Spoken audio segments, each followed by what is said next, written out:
Le thème d'aujourd'hui, sortez des esprits démoniaques religieuses.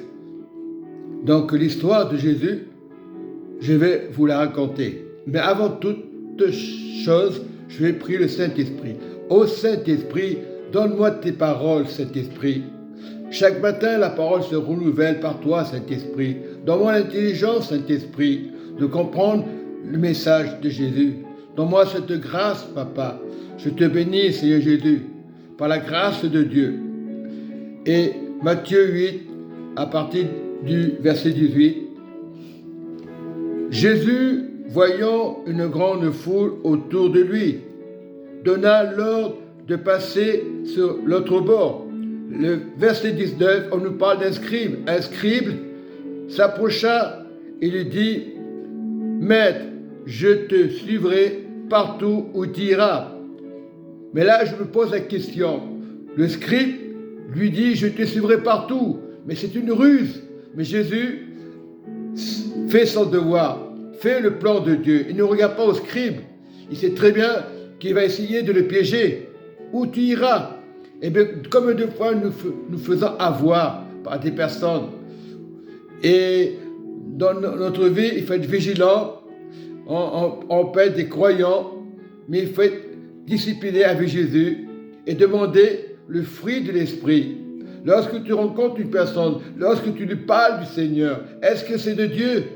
Ça peut être démoniaque, ça peut être une ruse. Et je prie le Seigneur qu'il nous préserve, vous enfants de Dieu, vous qui vous êtes disciplinés en Jésus.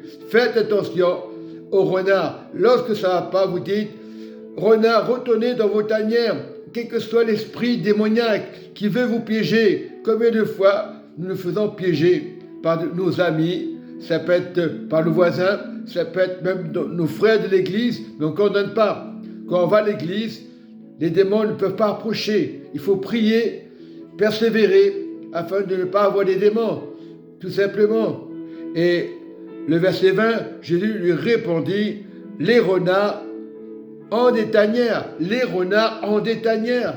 Et aujourd'hui, si tu entends cette parole, les renards en des tanières, quels que soient les esprits, mes frères, mes sœurs, si vous avez une pensée, dégagez ces esprits, donnez l'ordre à Dieu de ne pas marcher avec ces esprits et de persévérer, car le Seigneur est là pour vous encourager, tout simplement.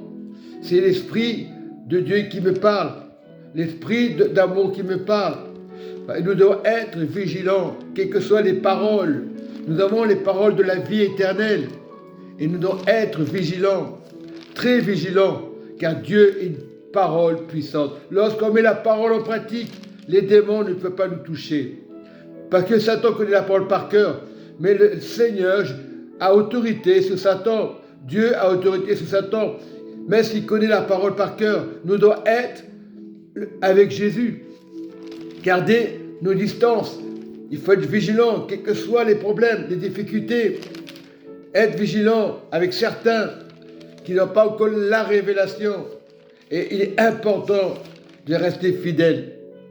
Oui, et dans la parole déclare, c'est une parole très puissante. Éphésiens 6, verset 11, le Seigneur nous montre, revêtez-vous de toutes les armes de Dieu, afin de pouvoir tenir ferme contre les ruses du malin. On peut dire du malin. Et plus loin, car nous n'avons pas à lutter contre la chair et le sang, mais contre les dominations, contre les autorités, contre les princes de ce monde de ténèbres, contre les esprits méchants dans le lieu céleste. Donc, il faut être vigilant, il faut prier. Et dans le verset plus loin, au verset 14, la parole nous déclare, et il parle des armes, mais c'est spirituel, c'est en esprit. Là, c'est des symboles, mais en esprit. Tenez donc ferme à vos reins la vérité pour ceinture de ceinture. La vérité, c'est le Seigneur en esprit. Les vrais adorateurs adorent en esprit, en esprit. Devant être des vrais adorateurs en esprit. On n'est pas dans le matériel, on n'est pas dans le physique. C'est un symbole que je vous parle, en esprit, premièrement. Deuxièmement, mettez pour chaussures à vos pieds le zèle que donne l'évangile de paix à vos pieds. La paix, c'est Jésus, c'est cet évangile. Troisième point, prenez par-dessus tout, prenez par-dessus tout cela le bouclier de la foi, c'est le troisième point, avec lequel vous pourrez éteindre les traits enflammés du malin en esprit. Tout marche en esprit. Quatrièmement, prenez aussi le casque du salut qui vous protège contre tout esprit démoniaque.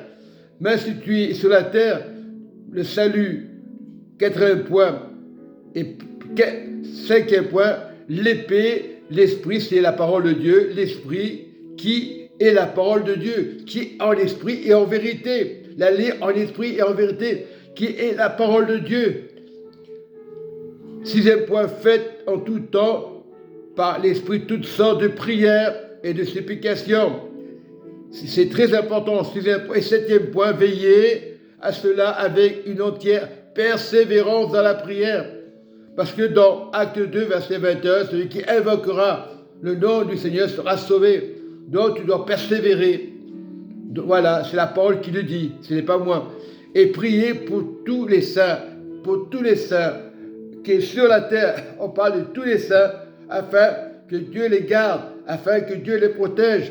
C'est marqué, priez pour nous, pour les croyants, pour nos voisins, afin qu'il me soit donné quand j'ouvre la bouche. Donc tu dois exprimer.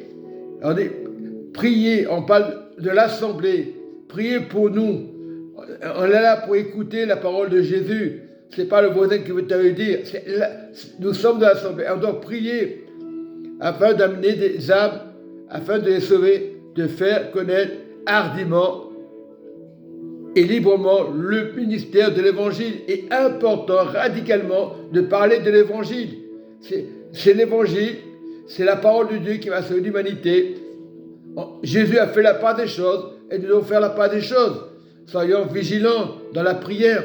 Mais si parfois tu es tenté, n'accuse pas Satan. Prends ce passage en Éphésiens 6, oui, à partir du verset 14 jusqu'au verset 20, afin que tu comprennes ce que c'est les armes de Dieu, mais en esprit, pas le dire, je lis la parole et après j'oublie, en esprit. Et très important de lire la parole en esprit, avec le Saint-Esprit. C'est important. Pas dire, moi je vais à l'assemblée, moi je donne mes offrandes, moi je donne mes dîmes. Ça, c'est pas de Dieu. Tu donnes, oui, tu donnes tes dîmes, offrandes, lorsque Dieu te le dit. Le fruit de l'esprit, il n'y a pas d'interdiction de donner, mais pas pour faire plaisir. C'est ce que je veux dire. Beaucoup font plaisir. Et après, il y a des problèmes qui se passent. Voilà, et on le fait avec la gloire de Dieu, avec la joie de Dieu. Tu ne peux pas donner tes offrandes, tes dîmes, si tu les fais avec tristesse. Ce n'est pas possible. Ça va fausser la parole de Dieu. Le pasteur, il va pas dire non, mets-toi, parce que les choses, c'est personnel. Lorsque tu donnes, c'est personnel avec Dieu. Il faut apprendre dans l'église, c'est bien de parler des offrandes, de dîmes, mais on ne met pas l'accent. Donner les offrandes et les dîmes, c'est important de donner, mais avec Jésus. C'est personnel. C'est comme tu dis, je ferme ma porte, personnelle, et tout est personnel dans le cœur. C'est pour ça qu'aujourd'hui, il y a du brouillon, il y a des disputes. Lorsqu'on parle de dîmes, offrandes, on se fâche, mais dans quelle dimension? Intérieur. Les pasteurs de dire intérieur, tu donnes, intérieur, l'or et l'argent appartiennent à Dieu, mais lorsque Dieu fait intérieur, tout change. La monnaie change, il n'y a plus de désordre, parce que beaucoup donnent pour avoir des fois d'intérêt avec le pasteur. Non, Dieu ne veut pas d'intérêt. Que tu sois pasteur, que tu sois ancien, Dieu veut que le cœur soit pur et purifié. Donc, on n'a pas à faire de reproches. Les offrandes et les dîmes, c'est personnel, avec joie dans ton cœur. Pas dire je donne, fâché, et après tu vas critiquer. Lorsque tu te critiques toi. Donc tu ne fais plus partie du royaume de Dieu. Tu es pas dans le royaume de Dieu, mais Dieu, Saint-Esprit te fait comprendre. Lorsque tu donnes tes dîmes offrandes, et c'est pas du rabâchement, c'est personnel. Et si le chrétien ou le disciple apprend ces choses personnelles, il y aura une autre dimension. Et la dimension, c'est donner, voilà, sans se poser des questions pour dire j'ai donné ma paye, non, ça il ne faut pas en parler. Tu donnes, tu ne te poses pas de questions, si tu peux, avec joie. Mais si tu es gris à l'intérieur, ce n'est pas la peine de donner. Parce que tu te rends malheureux et tu rends malheureux les autres. Donc nous prions le Seigneur, nous prions la lumière. Voilà ce que c'est donner. Moi je l'ai compris aujourd'hui. Voilà, Dieu ne va pas te prendre un revolver, te dire tu ne donnes pas, tu vas voir ce qui va t'arriver. C'est faux. C'est personnel. C'est pour ton âme. Lorsque tu parles à Dieu, Seigneur mon Dieu, donne-moi la force de donner mes dîmes, offrandes pour le royaume, pour que les choses avancent, tout simplement. C'est normal sur la terre, mais lorsque tu donnes avec Dieu, tu vois la différence, tu vois la guérison. L'argent ne guérit pas, mais lorsque tu le fais avec amour, tu verras, ton visage sera éclairé, tu auras le sourire, tu n'auras pas besoin de rabâcher. Non, fais-le pour le royaume et tu auras la gloire de Dieu. Jésus vous aime. Shalom. Amen. Amen et Amen.